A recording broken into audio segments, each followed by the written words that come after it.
Hi guys, I think we're live at this point. I hope we're live at this point. Let's see. Yes, it looks like we are. Hi, it's Tina Thompson. I am the board member that is leading the Show Casa Love campaign. And one of the things we're really looking for as a board is to start an endowment. And the point of an endowment is to have forever money.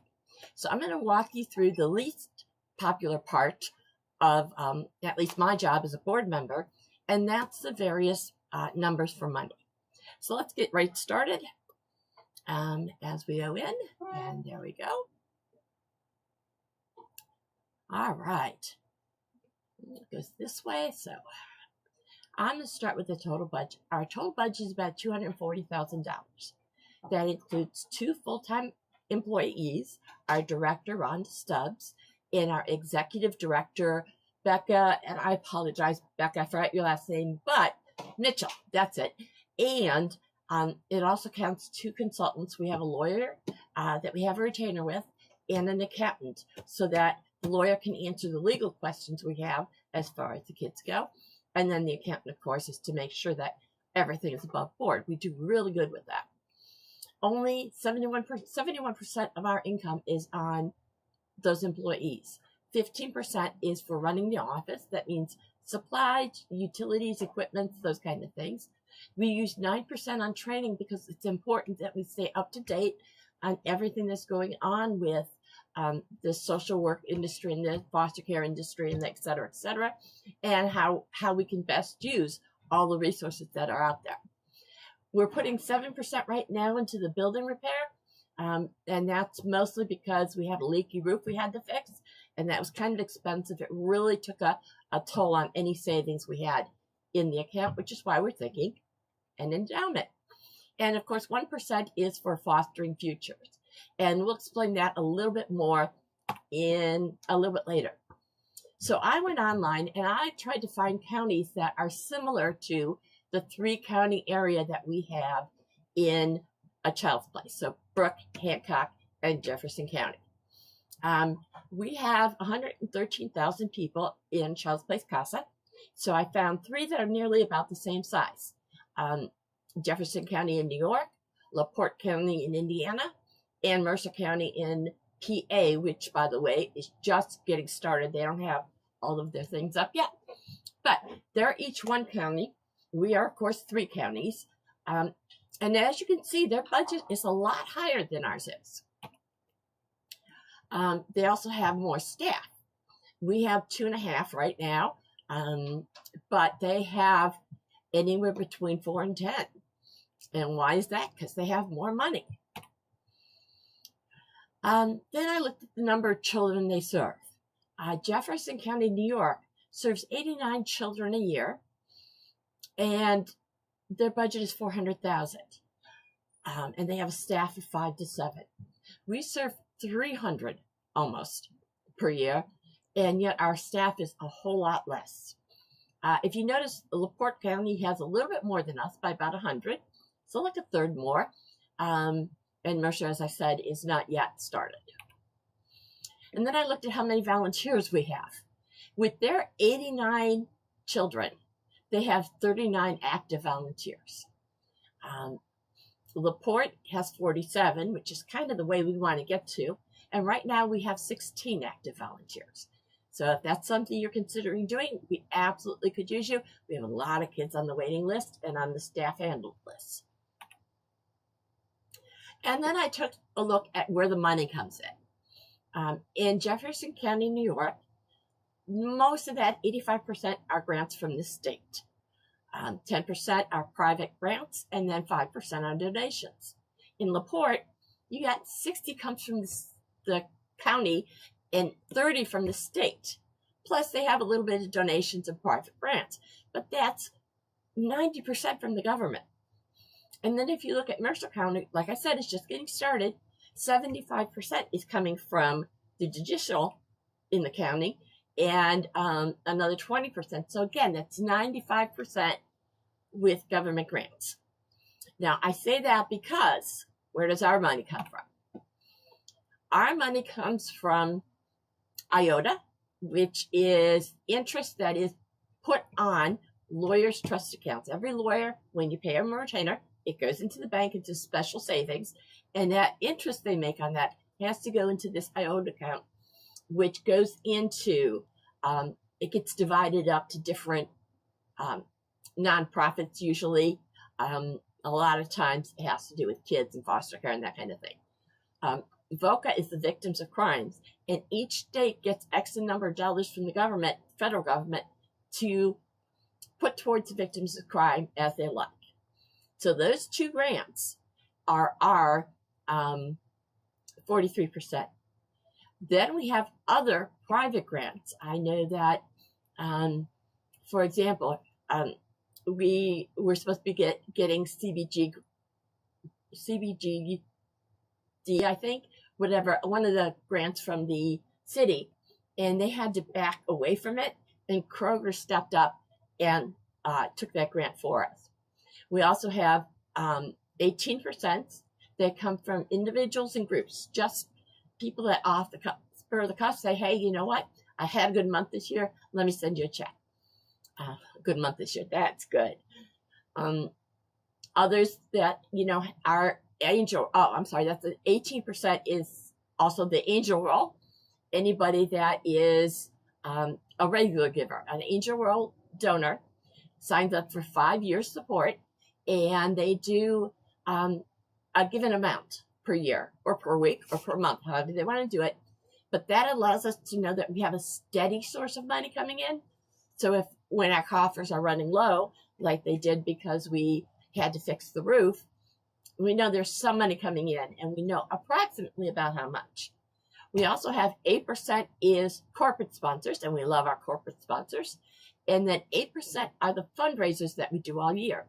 And typical fundraisers like this one also include when we're at the parks for the county fairs, because we do all 3 county fairs. Well, unfortunately, Hancock doesn't have a county fair anymore, but up in Hancock, we do I don't remember, but we'll get back to that. Anyway, that's the fundraising. That includes those, the 31 for 31. We do various things throughout the year. Oh, and First Fridays in Steubenville, we do that too. So, why is this all stressful? Well, $100,000 could go away with a single election. When the Trump government first came in, they put a freeze on all grants to nonprofits, on all of them across the board. That's scary. Private grants are never a guarantee. You write for them, but there's a lot of competition for a private grant right now. So that's different individual companies around here that might include Puglisi or Sharamana or some of the other names that I'm sure you're familiar with. The individuals and groups, sometimes we have groups like a church group that'll want to run a fundraiser for us, and then they donate that way. But as the economy comes and goes, so do the donations. So sometimes we don't get a lot from the individuals or groups. Other times, corporate sponsors, oh my goodness, I could tell you stories. But our corporate sponsors look at how the economy is going as well. They try to be as generous as they can, but sometimes, like the sponsors for this event, sometimes they can't pull it off. And I understand that. As we know, the economy is not so great right now. And then, of course, the fundraisers, we spend a lot of time on our fundraisers. And I would rather spend less time raising funds and more time concentrating on the kids, and our staff would as well. All right, the staffing equals stability. Like about 75% of the budget is people, and a budget cut doesn't mean just losing fewer supplies or not having coffee in the break room. For us, a budget cut means losing the people who train the volunteers. Child's Place is a model of efficiency. We talked about how 71% of the dollars are spent on experts who protect our children and train the volunteers. That's important.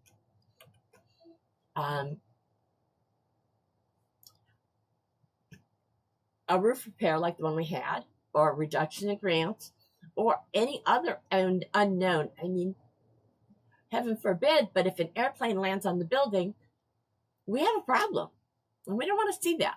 So we want to make sure that we are prepared for those kind of emergencies. An endowment is the answer to all of these uncertainties. It would create a capital reserve, which would mean that a leaky roof would not result in a child losing their advocate or losing staff. Fostering futures, Kids sometimes turn 18 when they are in foster care. And we've got a lot of facts and figures that say what happened to kids that turn 18 and don't have a CASA advocate. But more importantly, when they turn 18 and they have a CASA advocate, we help send them up. We get help set their apartment, make sure they have a job, check in with them on a regular basis, because our volunteers have made a personal connection with these kids. And so they want to make sure the kids succeed. Now, they don't babysit the kids once they turn 18. It's not like they're at their apartment every day making sure they're eating 3 full meals a day. But they do check in with them and make sure that they have the things they need. A foster kid often doesn't have anybody to turn to when their car breaks down. Is it worth getting fixed or not? They don't have anybody who knows that. Because if their parents knew that, they probably wouldn't have been foster parents in the first place. So they can sometimes rely on their old foster parents, but sometimes not. So they can rely on their CASA volunteer, and the Fostering Futures money goes towards helping set these kids up when they turn 18. An endowment would permanently fund this niche of the program, ensuring that it survives regardless of what the government is doing. We have one of the rare multi-state CASA programs. There's only 4. And maybe 3. I think there's 4 though. It's a regional asset, so it takes care of this whole upper Ohio Valley. It's a unified solution. Our foster care crisis right now is driven by the opioids, and CASA provides a way of unifying. Whether you're on one side of the river or the other, we're there. An endowment would allow us to focus on the kids, not on the fundraising. We have the right structure right now. You saw that we underspend almost everybody that is our size that we looked at. We way underspend them. So we have the right structure, but we're underpowered. We need more. And what we need, if we can get an endowment draw of $50,000 a year, we could hire another full-time coordinator, and that could serve another 35 to 45 or 30 to 45 children. That would be incredible. And that would get even more of the kids off the wait list.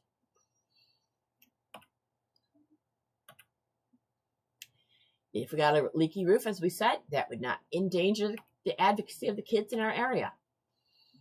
An endowment would enable us to bring up the salaries of our current staff and attract awesome people for the new coordinator position. Right now, our staff is getting paid 25 to 30% lower than the national averages. Kind of concerns me. An endowment will provide a permanent third pillar. So we've got people, donations, grants, things like that. We've got the federal government and state and city governments, the IOTA and the VOCA and the ILOTA. And then we have, this would be the third pillar, would be the endowments. Right now, about 34% of our budget comes from the generosity of our community. Oh my gosh, I didn't put that in a capital. That is not like me. Their endowment seed money would lock it into the community forever. An endowment of $50,000 a year, we would need $1.2 million to get that kind of an endowment. Here's the neat thing. We don't need you to donate all of it. But an additional $50,000 will give us the ability to do more kids. Now, what if we do nothing? What if we don't do that? What's the cost there? Children with CASA volunteers spend an average of 7.5 months less in foster care. That's almost a year. That's a long time for these kids. They will, without CASA, they would experience more placements. And like I said yesterday, some of them up to 10 placements in the 3 or 4 years that they're in foster care. Children are twice as likely to re-enter foster care if they don't have a CASA volunteer. And that's because the CASA volunteer is able to go out and find out more information, to find out what's going on in that child's life and in the life of their parents and their grandparents and et cetera, and find out what is in the best interest of the child. Where are they most likely to receive permanency and stability? Because that's what a child needs to grow.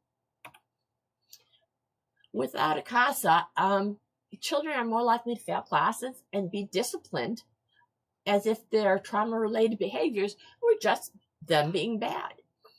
A CASA volunteer will attend IEP meetings, track down school records.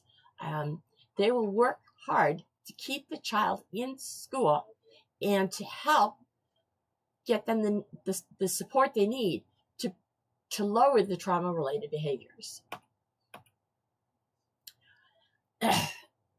They're less likely to be expelled. They're also more likely, with a CASA volunteer, they are more likely to graduate from high school. With a CASA volunteer, that number is nearing 100%. Without a CASA volunteer, although the numbers vary from state to state, it can be 50% dropout.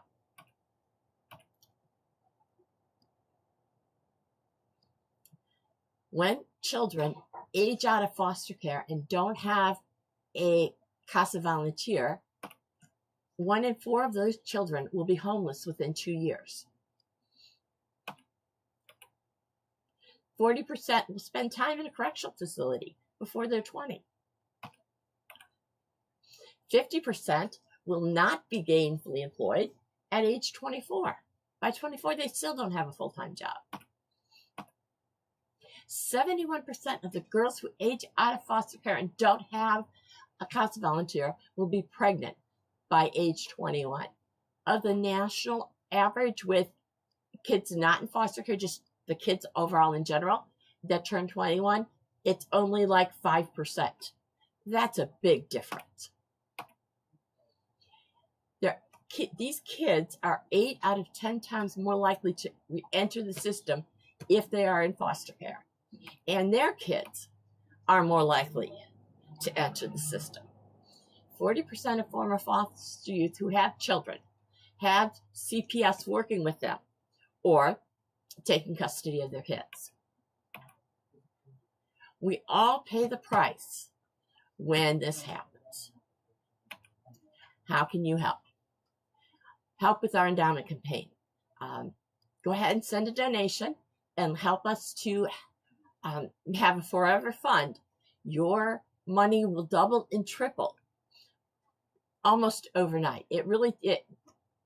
With the figures that I looked at, it takes about 17 years and we will have withdrawn out your original $100. But you'd still have that $100 in there, still making interest.